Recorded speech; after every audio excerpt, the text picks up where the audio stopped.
May ginit-git na namang barko ng Pilipinas ang China sa West Philippine Sea. Nangyari noong Miyerkules ang tinawag ng Western Command ng Philippine Navy na dangerous maneuver. Isang missile frigate ng China Navy ang gumawa niyan sa BRP Benguet ng Pilipinas na nagsasagawa ng routine maritime operation malapit sa Pag-asa Island.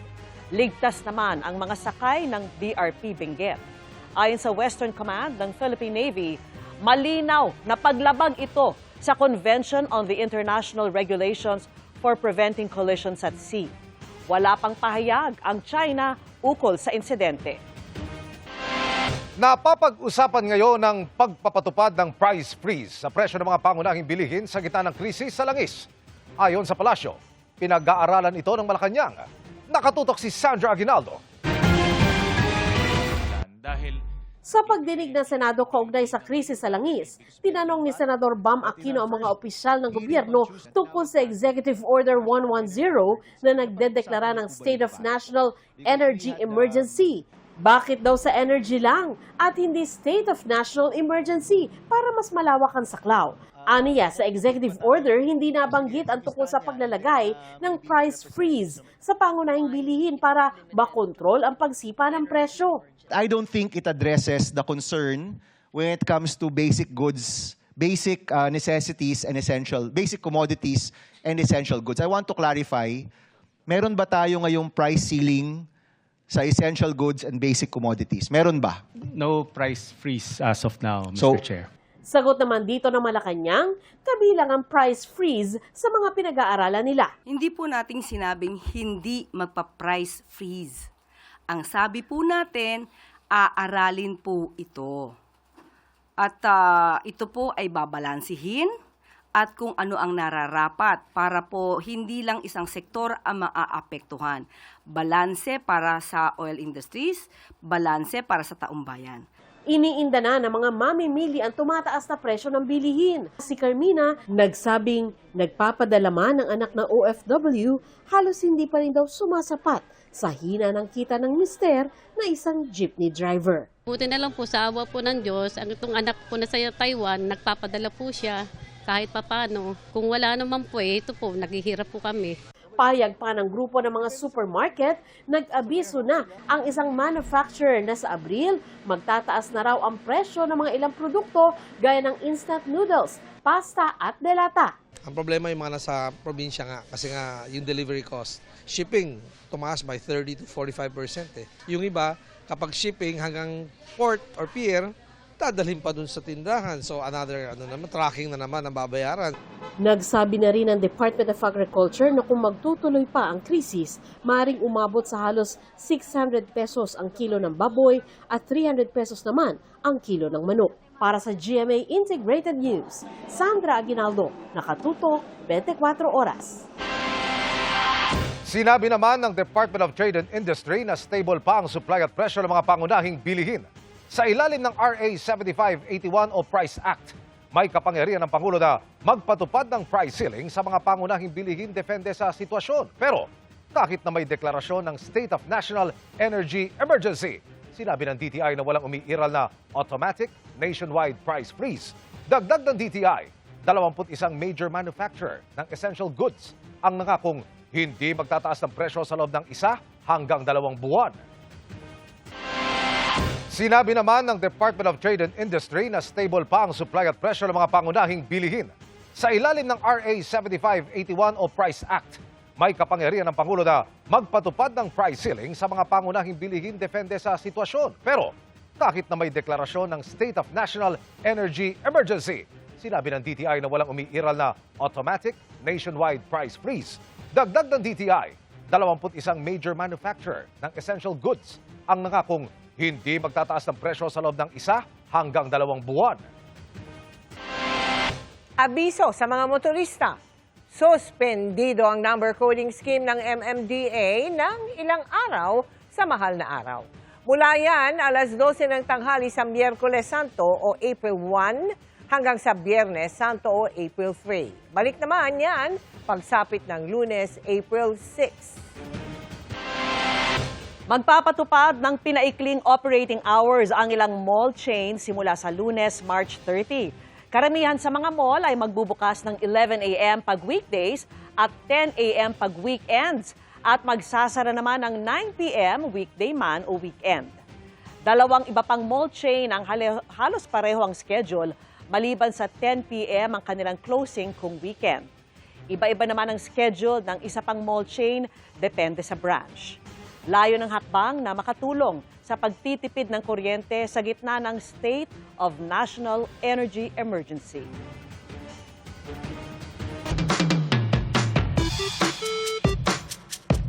Mga kapuso, viral online ang kuha ng isang free dive guide mula po sa Cebu kung saan makikita sa mababaw na dagat ng bayan ng Samboan ang napakaraming pating. May dapat bang katakutan sa paglabas ng mga ito? Kuya Kim, ano na? Ang hobby ng free dive guide na si Kenneth, ang tuklasin ang natatagong ganda ng katubigan sa kanyang probinsya sa Cebu. Nariyan nag-swimming siya kasama ang butanding o whale shark sa Uslob. Pirmi rin siyang sumisisid sa mga naggagandahang dive spot sa kanilang bayan ng Santander. At kamakailan lang, itong kanyang na-videohan mula sa highway ng bayan ng Sambuan. Black tips. Okay.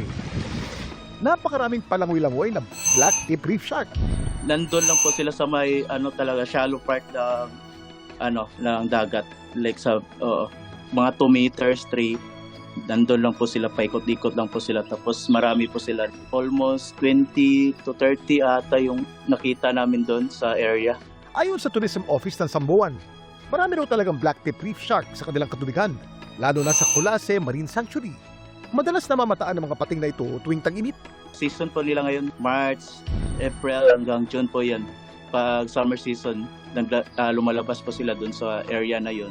Kaya mapalad daw sina Kenneth. Ito ang isa sa mga unang bumungad ngayong summer. Na-surprise lang kami doon kasi first time nakita ng partner ko yon. Kuya Kim, ano na? Ang mga black tip reef shark o Carcharhinus beranortenus, madali lang makilala dahil sa kanilang mga palikpik. Itim kasi ang dulo nito. Dito hango ang pangalan nilang black tip. Sa lahat ng mga pating, isa sila marahil sa pinakamadaling maispatan. Madalas sa mga mababaw na tubig lang kasi sila lumalangoy. Matatagpuan sa ating mga coral reefs at widely distributed siya sa Indo-Pacific, so kasama na dyan ang Pilipinas. Doon sila naghahunt o nanguhuli ng kanilang makakain.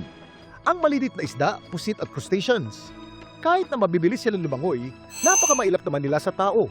Bihira silang umatake maliban na lang kung sila'y maprovoke. Hindi naman sila delikado. Kadalasan nga sila nga pa ay yung takot sa tao at wala namang confirmed na cases ng mga inatake sa Pilipinas. Sila ay nearly threatened. Kaya naman huwag tayong matakot sa mga pating. Mas dapat tayong matakot sa mundong wala na sila. Ito po si Kuya Kim at sagot ko kayo, 24 oras. Pinatipigil ng mga abogadong kaalyado ni Vice President Sara Duterte ang pagdinig sa Kamara sa impeachment complaint laban sa kanya. Dumulog sila sa Supreme Court at humingi ng writ of prohibition at temporary restraining order dahil may pag-abuso daw ang House Committee on Justice. Nakatutok si Tina Panganiban Perez. Sa Korte Suprema dumulog ang ilang abogadong kilalang kaalyado ni Vice President Sara Duterte para hinging patigilin ang impeachment proceedings ng House Committee on Justice laban sa bise. Sabi nila, umabuso ang komite nang bumoto itong sufficient in form and substance ang 3rd at 4th impeachment complaints laban sa bise. Hiling nilang ideklara ng Korte Suprema na dapat ay dinismiss ang mga impeachment complaint laban sa bise dahil sa pagiging insufficient in form and substance. Iba raw ang standards na ipinatupad sa impeachment complaints laban kay Pangulong Bongbong Marcos at laban kay Duterte. Sa bise raw, may fishing expedition ng komite dahil naghahanap umano ito ng mga ebidensya para suportahan ang mga alegasyon. The fourth vice challenge is simple but serious. The House Committee on Justice conduct the strict threshold discipline required by the Constitution and by the House rules on impeachment. It allowed the 3rd and 4th impeachment complaints to survive despite defects in form and substance, and then attempted to cure those defects through a subpoena-driven evidentiary process. Because falling short of that very same standard that they have used and observed, then you are violating the equal protection of the law. Anong pagkakaiba ng presidente sa vice president? Hiling nila sa Korte Suprema maglabas ng temporary restraining order at writ of prohibition na pipigil sa impeachment proceedings.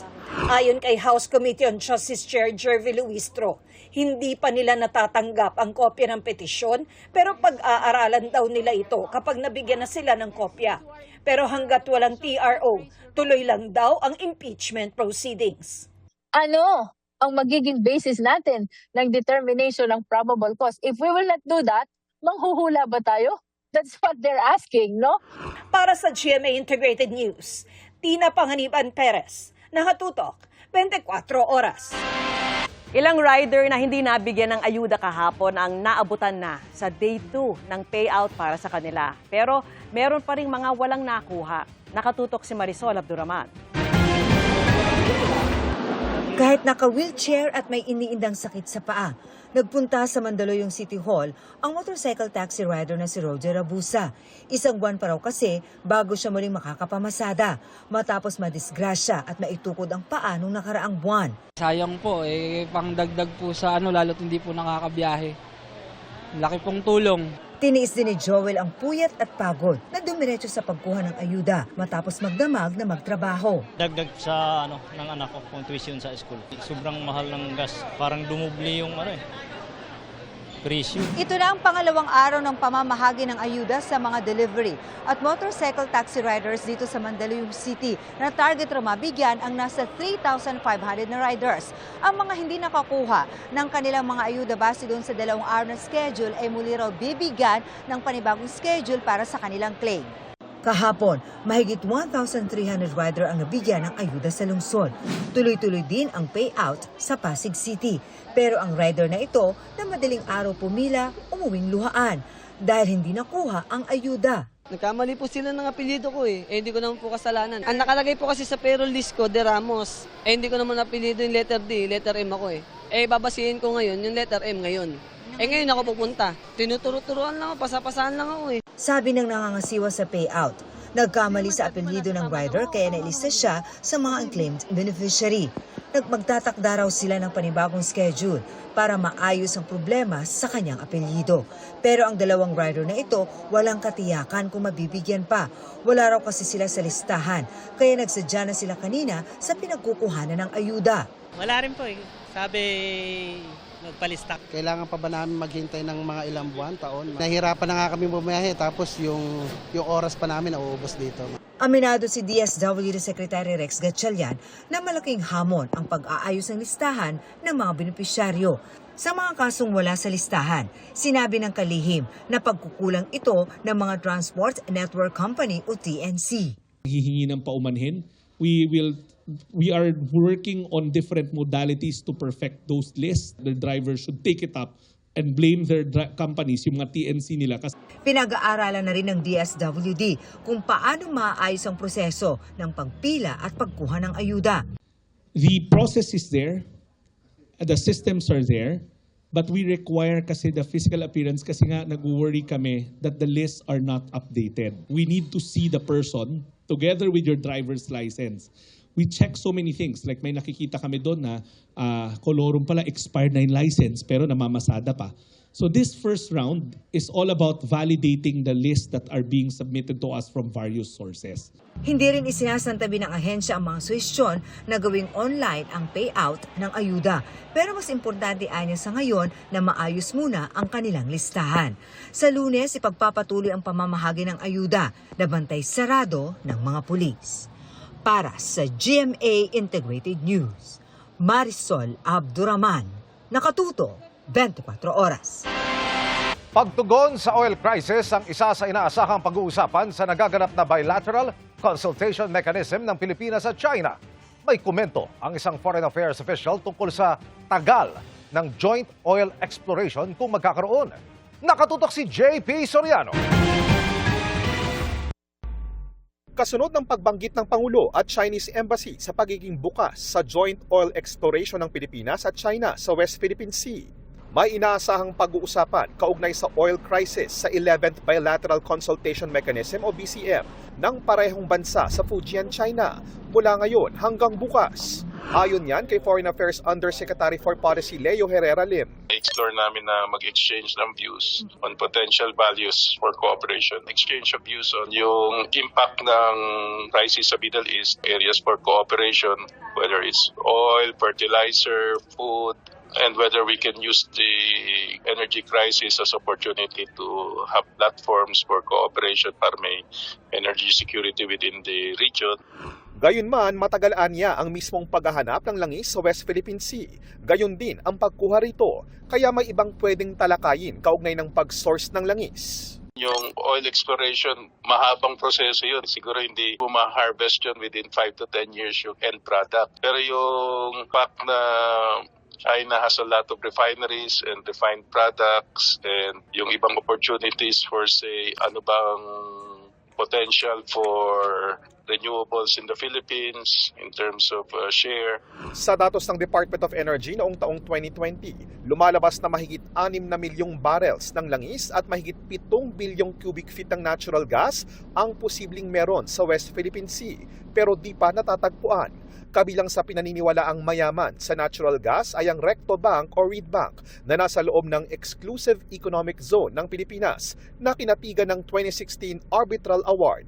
Pero inaangkin din niya ng China at isa sa mga hadlang sa paggalugad ng langis doon. Issue rin kamakailan ang pangaras ng barko ng China sa ating mga barko malapit sa Pag-asa Island na hindi pa naidetalya ni Undersecretary Lim kung pag-uusapan sa Fujian. Ang tuloy sa ngayon ang pagpapalakas ng defense cooperation ng Pilipinas sa ibang kaalyadong bansa. Kahapon pinirmahan na ang Philippines-France Status of Visiting Forces Agreement o ZOVFA sa Paris, France. Inaasahang palalakasin ng kasunduan ang kooperasyon ng France at Pilipinas, pati na rin ang pagkakaroon ng legal na proteksyon sa pagitan ng AFP at French Armed Forces.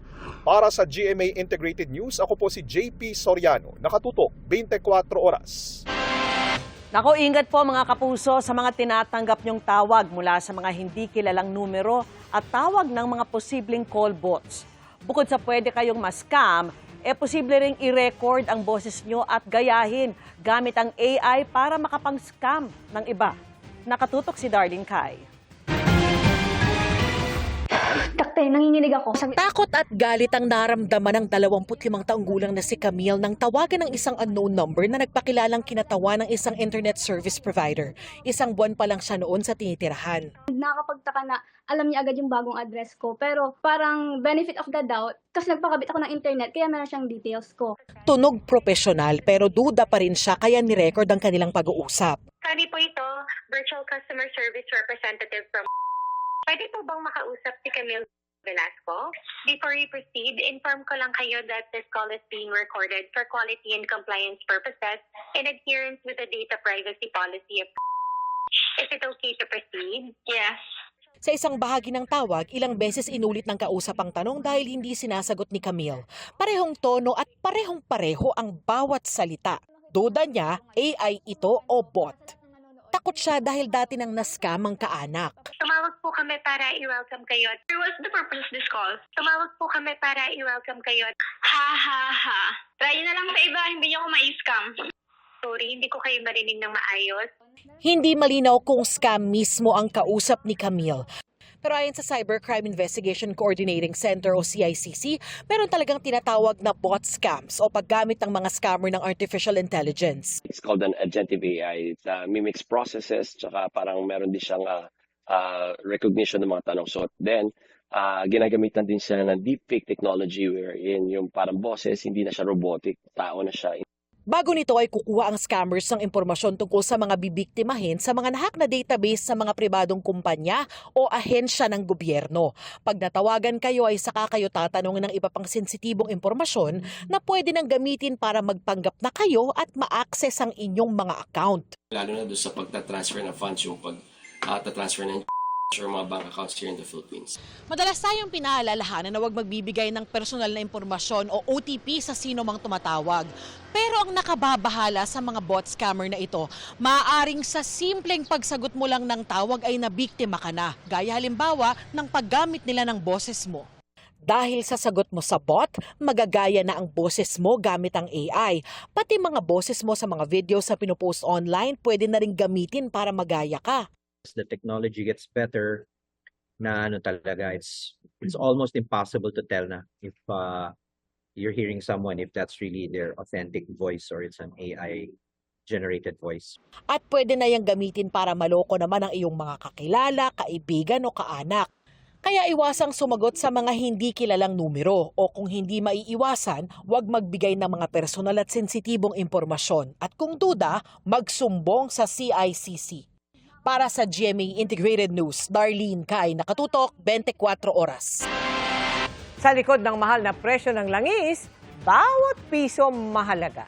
Lalo para sa mga driver na pilit pa rin pumapasada, maitawid lang ang pang-araw-araw sa kakarampot na kita. Kaya naman may mga ginagawa na ring hakbang ang ilang LGU para tulungan ng mga driver, pati commuter. Nakatutok si Tina Panganiban Perez. Sa mga libreng sakay umasa ang maraming stranded sa Metro Manila nitong mga nakaraang araw. Kasabay kasi ng pagdami ng commuter ang paghinto muna sa pamamasada ng ilan dahil sa mga mega oil price hike.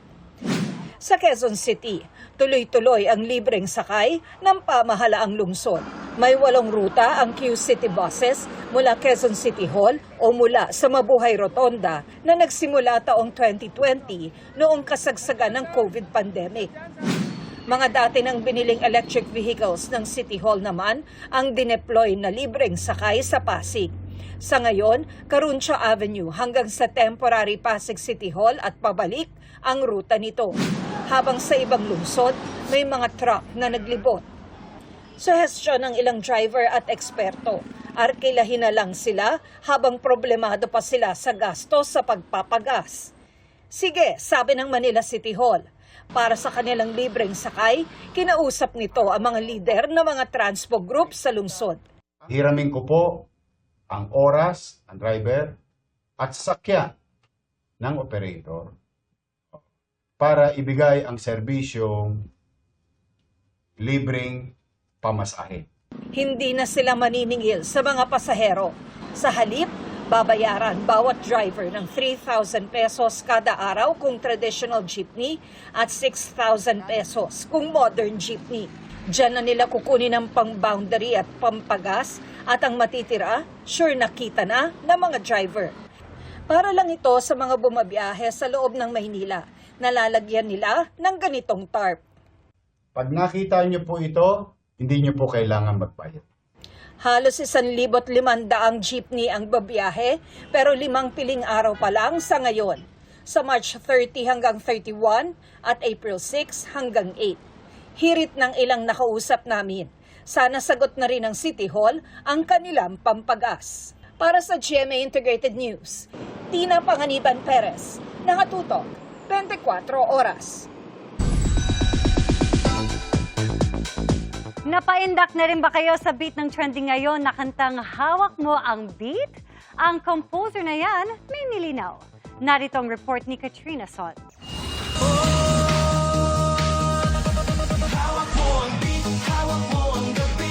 Nakaka-LSS, nakaka-good vibes, at trending sa iba't ibang social media platforms. Marami ang talagang napapagalaw ng beat ng tugtog ng ito. Ang Hawak Mo Ang Beat. Sino ba ang nasa likod ng beat na yan? Ang Filipino song na iyan, gawa ni DJ Mogo o Sylvain Hernandez, isang French national. Nabuo raw niya ang kanta sa tulong ng kanyang asawang Pinay. That traditional and super fun cha-cha feeling from the Visayas really stuck with me, actually. So, in Hawak Mo Ang Beat, there is this light, this bouncy, and this joyful vibe that brings everyone together on the dance floor. That's the true philosophy who guided me actually in creating that song. Pero sa dami ng nabibihag ng beat, uminit ang usapan online. na ginamitan umano ito ng AI o Artificial Intelligence. Pero giit ni DJ Mogo, hindi niya ito ginamitan ng AI. No, any part of the song was generated by AI. Authentic 100%, made with my hands and my love for the Philippines music. I just want people to focus on the music itself. If you like the beat and the energy, then tada, let's dance on it. Let's enjoy it. Sa tingin ni Pablo ng P-Pop Kings na SB19, napakamakapangyarihan ng AI, pero dapat anya itong gamitin sa tamang paraan. But siguro po not at the expense of yung pinag-aakaw na yung identity ng mga artists or creators. For sure, yung mga artists na from ground up, binuo nila kung sino sila. Talagang pinaghirapan nila yung mga nilalabas nila, kung paano sila nabuha sa person. So, for these song players or companies to use it without a consent, I think it's very unethical. And I think it should be illegal. Ganyan din ang paalala ng PhilSCAP o ang Filipino Society of Composers, Authors, and Publishers Incorporated. Users who are using these tools, who are to create generative AI music, should do that responsibly and make sure that the work that they're using are actually licensed work. Kaya ang panawagan ni Pablo, sana po yung mga gumagawa ng ganitong mga innovation, dapat mas patipihin pa nila yung rules or maging strict sila pagdating sa paggamit, or siguro dapat yung mga artist has the sole control if gusto nila ipagamit yung identity nila, yung personality nila, yung creative outputs nila dito sa mga ganitong klaseng bagay. So, para sa GMA Integrated News, Katrina Son, nakatutok 24 oras.